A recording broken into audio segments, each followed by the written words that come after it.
Assalamualaikum warahmatullahi wabarakatuh. Saya Wan Syahira Insyirah binti Wan Muhammad Izzuan Izzati, nombor matrik di 203129991. Kumpulan saya akan membentangkan tentang cabaran-cabaran dalam berdakwah. Untuk bahagian saya iaitu cabaran dakwah luar terhadap masyarakat yang berbilang kaum. Kita dapat banyak cabaran terhadap masyarakat berbilang kaum ni. Antaranya ialah yang pertama, cabaran dalam mencari pendengar yang berminat dan terbuka terhadap dakwah kita yang untuk kita sampaikan.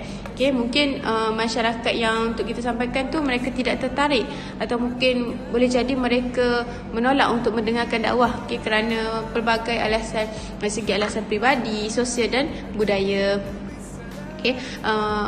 Untuk mencari dan menarik perhatian masyarakat untuk meminat dengan dakwah kita ni menjadi suatu cabaran yang paling besar untuk kita perlu atasi. Seterusnya, cabaran berkomunikasi secara efektif ataupun secara keberkesanan dalam menyampaikan dakwah dengan jelas. Sebab tu dakwah ni memerlukan kemampuan berkomunikasi dengan baik supaya dakwah yang kita sampaikan tu dapat difahami dengan mudah oleh pendengar tersebut. Kadang-kadang bahasa atau istilah agama yang kita kita guna tu mungkin susah untuk difahami oleh setengah masyarakat yang berbilang kaum, seperti masyarakat umum, sehingga kemampuan untuk menyampaikan penyampaian secara jelas tu menjadi kunci untuk mencapai dakwah secara berkesan. Yang ketiga, cabaran berhadapan dengan persepsi negatif terhadap dakwah atau agama tertentu. Mungkin terdapat beberapa orang dalam masyarakat tersebut tu memiliki pandangan negatif terhadap agama tertentu atau dakwah itu sendiri. Kalau dalam segi ini memerlukan keteguhan dan kesabaran, juga kecekalan lah untuk nak menghadapi masyarakat tersebut. Seterusnya, cabaran menghadapi perbezaan pandangan dan keyakinan di kalangan pendengar. Masyarakat yang beragama, yang berbilang kaum ni memiliki pelbagai keyakinan dan pandangan. Menyampaikan dakwah kepada orang-orang yang sebegini berbeza dan memerlukan kefahaman dan toleransi yang tinggi, serta kita memerlukan keterbukaan untuk dialog dakwah untuk kita nak sampaikan kepada mereka. Cabaran dalam menyesuaikan dakwah dengan budaya dan konteks sosial masyarakat. Setiap masyarakat mestilah memiliki budaya masing-masing. Budaya berbeza kan. Menyesuaikan dakwah dan konteks ini memerlukan sangat pentinglah untuk mereka, untuk kita nak sampaikan tu biar mereka senang faham. Sebenarnya di sini nak kata terdapat banyak cabaran-cabaran dakwah terhadap masyarakat berbilang kaum, sebab mereka ni terdapat pelbagai pandangan, perbezaan dari segi budaya. Boleh jadi apabila kita, contohnya kita Islam nak berdakwah kepada orang Cina, contohnya agama kita berbeza, dan mungkin untuk kita nak sampai ke dakwah tu, kita tak boleh dengan secara kasar, mungkin kita dengan secara lemah lembut. Perkataan kita, komunikasi kita dengan mereka semasa berdakwah tu, kita kena sampaikan dengan lemah lembut, dengan perkataan-perkataan yang senang difahami oleh mereka, dan perkataan-perkataan yang tidak menyinggung dan tidak menyakitkan, dan tidak boleh bercanggah dengan agama mereka. Sebab boleh jadi kalau kita cakap dengan kasar, perkataan-perkataan kita pun susah untuk difahami, maka susah untuk mereka nak terima dakwah-dakwah kita. Mungkin tu first and last lah kita dakwahkan dia, sebab dia tak nak terima. Tapi sebab tu dalam cabaran berdakwah ni kita perlu kecekalan yang tinggi, kita perlu ketabahan yang tinggi, kesabaran yang tinggi. Kita ubah dari semasa ke semasa untuk kita nak berdakwah ni, biar dakwah kita tu senang untuk orang nak faham, senang untuk masyarakat berbilang kaum ni, senang untuk nak menerima dakwah kita, biar dia minat dengan dakwah kita. Contohnya kita berdakwah, mereka pun akan bagus dakwah ni, boleh jadi dia berminat, dan semakin lama semakin dia meminat ke arah keislaman. Itu antara contoh-contohnya lah. Sebab tu kita kena berkemampuan dalam percakapan kita. Percakapan tu adalah kunci utama untuk kita nak menyampaikan dakwah kita terhadap masyarakat berbilang kaum. Sebab masyarakat berbilang kaum ni tidak mudah untuk kita nak berhadapan dengan mereka, sebab macam saya kata tadi, sebab dia pelbagai pandangan budaya terhadap dakwah ni. Mungkin Islam lain dan pandangan mereka ni lain. Sangat berbeza. Assalamualaikum warahmatullahi taala wabarakatuh. Nama saya Masrah binti Asifin, pemegang kad metrik di 21213861. Saya akan meneruskan mengenai cabaran berdakwah ketika musim pandemik. Baiklah, seperti yang sedia maklum, pada musim pandemik COVID-19, segala aktiviti kita telah disekat, termaksudlah aktiviti keagamaan. Oleh yang demikian, bukanlah mudah untuk para pendakwa untuk menyampaikan dakwah, dan para pendakwa terpaksa menghadapi pelbagai cabaran demi menyebarkan agama Islam. Antara cabaran-cabaran yang dihadapi oleh para pendakwa ialah: yang pertama, penggunaan teknologi. Pendakwa perlulah menyesuaikan diri dengan penggunaan teknologi untuk menyebarkan dakwah secara dalam talian melalui platform seperti laman web, media sosial dan aplikasi-aplikasi perubahan yang ada. Hal ini kerana musim ini hanya platform ini sahaja yang merupakan jalan yang terbaik agar dakwah tidak terhenti. Cabaran yang kedua adalah kekangan sosial. Had pergerakan dan pertemuan sosial menjadikan sukar untuk berkumpul. Pendakwa perlulah mencari cara untuk menjaga hubungan dan memberi panduan dalam konteks jarak sosial. Contohnya menggunakan platform Google Meet, Zoom dan sebagainya. Cabaran yang ketiga pula ialah gangguan perhatian. Di antara ribuan maklumat mengenai pandemik COVID-19, pendakwa perlu mencari cara untuk menarik perhatian masyarakat kepada pesan-pesan agama di samping masyarakat yang sibuk dan khawatir mengenai masalah kesihatan. Cabaran yang keempat pula, kesulitan dalam menjangkau golongan terpinggir. Golongan yang terpinggir iaitu kurang teknologi atau tinggal di kawasan-kawasan terpencil mungkin lebih sukar dijangkau oleh pendakwa dalam talian. Hal ini kerana terputusnya liputan talian antara dua belah pihak, antara da'i dan mad'u. Yang kelima pula ialah ketidakseimbangan informasi.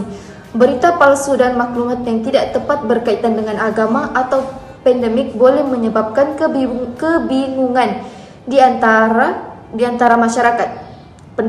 Oleh itu pendakwa perlulah membantu membersihkan dan memberikan panduan yang sahih. Terdapat lagi pelbagai cabaran lain yang dihadapi oleh para da'i yang lain, tetapi hanya ini yang saya dapat kongsikan. Sebagai akhir kata, dalam menghadapi cabaran ini, pendakwa perlulah kreatif dan peka terhadap keperluan situasi mad'u, serta terus mencari cara untuk memberikan bimbingan dan sokongan yang relevan dalam konteks yang mencabar ini. Saya Al-Rahana binti Mazlan, nombor metrik di 21314425. Seterusnya kita masuk kepada cabaran pendakwa terhadap golongan orang kurang upaya penglihatan. Jadi seperti yang kita tahu, berdakwah ini adalah satu kewajipan yang telah ditetapkan ke atas setiap muslim serta disampaikannya kepada muslim yang lain mengikut kemampuannya. Dalam Al-Quran juga telah menerangkan tentang kewajipan berdakwah kepada manusia lain supaya mereka ni beriman serta mengesahkan Allah Subhanahu Wa Taala. Jadi setiap umat Islam ni mereka dipertanggungjawabkan untuk menyampaikan dakwah tu kepada sesiapa sahaja, serta mereka juga berhak untuk menerima dakwah ni daripada sesiapa sahaja. Jadi dalam konteks sasaran dakwah ni, kita tahu yang mana sasaran dakwah ni mereka terdiri daripada pelbagai golongan, seperti daripada golongan orang muda, orang tua, mu'alaf, orang asli atau golongan daripada kaum yang pelbagai dan sebagainya.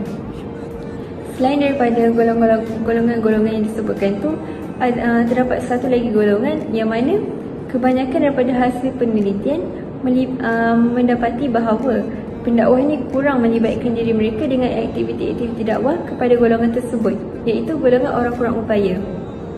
Jadi golongan orang kurang upaya ini adalah golongan yang mana mereka mempunyai masalah di mana mereka sukar untuk menerima mesej dakwah dan memerlukan kepada satu kaedah atau pendekatan yang berkesan dan lebih kreatif atau berbeza dari kaedah-kaedah yang lain.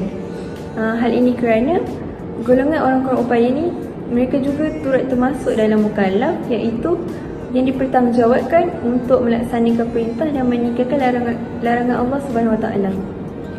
Samping itu, mereka ni juga tidak terkecuali dalam memahami Islam itu dari pelbagai aspek atau sisi. Jadi, dalam menghadapi golongan ini, ia merupakan satu cabaran yang buat seorang pendakwah tu untuk menyampaikan dakwahnya kepada mereka. Umumnya, kita tahu yang sebagai seorang pendakwah ni, mereka perlulah mempersiapkan diri mereka dengan ilmu pengetahuan yang cukup berkaitan dengan mesej dakwah dan mengetahui situasi sasaran dakwah tersebut, iaitu kepada siapa yang hendak dia sampaikan dakwah itu. Jadi, di antara cabaran-cabaran pendakwah dalam berhadapan dengan sasaran dakwah mereka dari golongan orang kurang upaya penglihatan ini adalah seperti kurangnya bahan rujukan dalam bidang Al-Quran yang berbentuk brand. So, kita tahu yang Al-Quran ini merupakan sumber utama dalam kehidupan setiap Muslim, dan kita tidak dapat nafikan lagi kepentingannya dan peranannya dalam membentuk ummah. Dalam hal ini, kurangnya bahan rujukan dalam bidang Al-Quran yang berbentuk brand adalah satu masalah yang sukar untuk dihadapi oleh seorang pendakwah terhadap golongan OKU ni, terhadap golongan OKU penglihatan ni, kerana pendidikan dalam bidang Al-Quran ni penting supaya golongan orang kurang upaya penglihatan ni tidak ketinggalan dalam memahami isi-isi kandungan Al-Quran serta untuk mereka tahu juga hukum-hukum asas dalam agama. Oleh sebab itu, bahan-bahan rujukan dalam bentuk brand dan audio perlulah diperbanyakkan dan diperkembangkan untuk membantu golongan orang kurang upaya ni. Seterusnya, cabaran seterusnya adalah kekurangan pendakwah yang dapat menyentuh hati orang kurang upaya penglihatan ni. Dalam hal ini, para pendakwah perlulah bijak dalam melaksanakan dakwah mereka kepada golongan kurang upaya ini supaya golongan-golongan ini mereka dapat memahami kepentingan agama dan sekaligus dapat juga memberikan kesan yang baik dalam jiwa mereka. Antara cara yang para pendakwah ni boleh lakukan terhadap golongan ini adalah dengan menggunakan gaya komunikasi yang sesuai atau penggunaan ayat yang bermotivasi. Hal ini kerana berkemungkinan orang kurang upaya ni mereka lebih suka untuk memendam perasaan berbanding mereka luahkan kerana mereka khawatiri akan mereka dipersalahkan atau diabaikan. Jadi jika kurangnya para pendakwah yang menghampiri golongan ini, ia boleh mendatangkan satu kesan yang lebih buruk kepada golongan-golongan tersebut. Yang ini golongan orang kurang upaya ni. Bismillahirrahmanirrahim. Nama anak internasional binti Muhammad Razif di 21314453. Okey, kita pergi pada cabaran seterusnya, iaitu cabaran pendakwa terhadap penerimaan dakwahnya oleh orang lain. Okey, seperti yang kita tahu, pendakwah ni tugas dia besar. Dia ni perlu berdakwah kepada bermacam-macam jenis orang yang mempunyai pelbagai latar belakang, sama ada baik ataupun buruk. Dan kemungkinan apa yang disampaikan tu juga boleh jadi orang tu terima ataupun orang tu benci. Okay. Saya akan bagi dua situasi. Kat sini saya nak bahaskan tentang mereka yang tak terima dakwah lah. Okay, dua situasi iaitu pendakwa tersebut dicaci ataupun pendakwa tersebut dikaitkan dengan masa lalu. Okay. Bila mana orang dengar ceramah, antara masalahnya ialah bila kita tegur orang tentang suatu permasalahan, seperti kisah seorang ustaz ni. Ustaz ni dia berceramah tentang tajuk suami-suami yang tidak berikan nafkah kepada para isteri. Oleh sebab dia berceramah tentang tajuk tu, ada sebahagian daripada yang mendengar tu tak puas hati. Jadi adalah yang cakap kat ustaz tu, ustaz tahu tak, sebabkan perbahasan ustaz ni buatkan kami bergaduh. Dah seminggu dah kami bergaduh. Isteri saya ni asyik ikut macam-macam je. Adalah yang dia tak puas hati tu. Lepas tu ustaz tu cakap lah, kamu tak bagi nafkah ke kat dia? Sebab tajuk tadi kan tentang suami yang tak bagi nafkah kepada isteri. Lepas tu orang yang tak puas hati tu dia cakap, bukan tak bagi tapi kurang.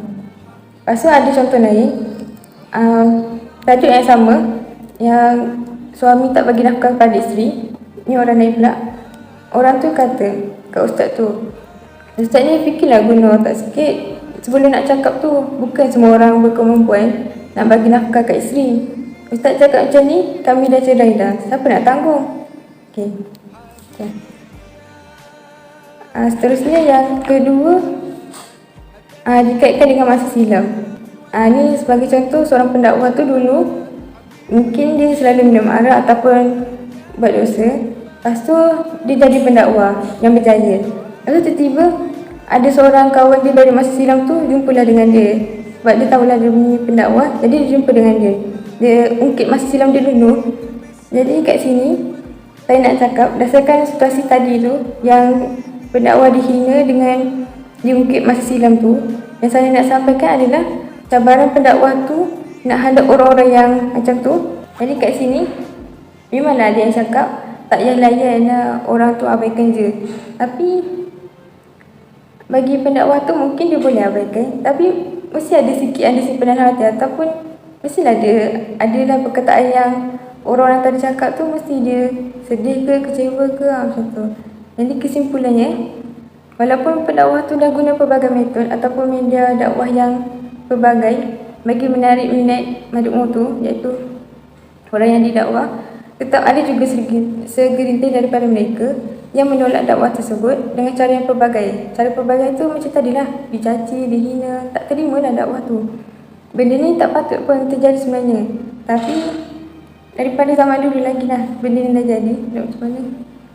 Jadi tak dapat dinafikan lah tahap penerimaan yang berbeza juga adalah cabaran-cabaran terhadap para pendakwa. Okay, baiklah, nama saya Nur Izzati Syahidah binti Roshidi. Nombor matrik SD21314502. Yang terakhir sekali ialah cabaran dakwah terhadap golongan ataupun masyarakat orang asli lah kan. Seperti mana kita ketahui, masyarakat orang asli ataupun orang asli ni merupakan kumpulan etnik yang telah lama menetap dekat tanah Semenanjung Melayu ni.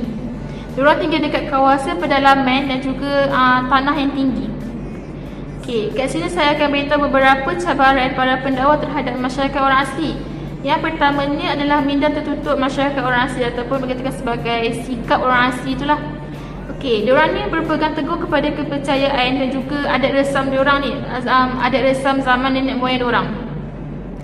Dan bukan mudahlah untuk diorang yang menerima ataupun mengambil something yang baru yang berlawanan dengan pegangan asal diorang. Diorang percaya kepada kepercayaan animism, di mana secara ringkasnya kepercayaan animism ni adalah percaya kepada semangat roh dan juga makhluk halus. So animism yang ada dalam diri diorang ni adalah yang diwarisi ni sangat menebal dalam jiwa diorang, dan bukan mudahlah untuk diorang ni untuk hakis semangat animism tu, kepercayaan diorang tu, dan sebabnya dia telah sebati dengan jiwa diorang. So selain tu, warga orang tua asing juga dia tak menerima Islam sebab alasannya sebab mereka ni dah tua. Bagi diorang Islam ni adalah sesuai untuk golongan generasi muda saja. Okey, cabaran yang kedua ni adalah sifat penduduk setempat, terutamanya masyarakat Melayu lah kan. Masyarakat Melayu pun dah tunjukkan contoh yang buruk terhadap diorang. Contohnya macam tak puasa, tak pentingkan solat fardu berjemaah, tak minum arak, lepas tu berjudi, berzina dan lain-lain. So kat sini pun dah tunjukkan sikap buruk orang Islam terhadap orang yang bukan Islam macam tu. So yang ketiganya adalah cabaran yang ketiga ialah orang asing ni adalah golongan sasaran yang sangat mudah koyah dengan kepercayaan. Sebabnya tak ramai para pendakwah yang datang berkunjung ke tempat diorang. So kurangnya pendakwah ni yang ajak kepada Islam ni menyebabkan datangnya pendakwah-pendakwah lain yang bukan Islam. Contohnya Kristian, Buddha. Diorang ni satu je tujuan diorang, iaitu mengajak kepada kebaikan, macam kita juga. So kebanyakannya yang datang berkunjung ke tempat orang asing ni adalah macam NGO kan. Okey, lepas tu cabaran yang seterusnya adalah kalau kita buat program dekat tempat orang asli, tangan tak boleh kosong sebab sebahagian orang asli dia akan hadir kalau ada habuan ataupun makanan sebagai pengganti diorang tak bekerja. Bukan dia semua, but certainnya adalah yang tak bekerja. Okay. Seterusnya adalah sikap rendah diri orang asli, iaitu diorang ni merasa macam diorang ni rendah martabat diorang dan kita ni tinggi martabat, dan menyebabkan diorang ni suka mengasingkan diri dan tak nak mendekati langsung dengan sesiapa, dan juga terutamanya para pendakwah yang datang. Sebab diorang rasa macam rendah diri, martabat diorang ni sangat rendah.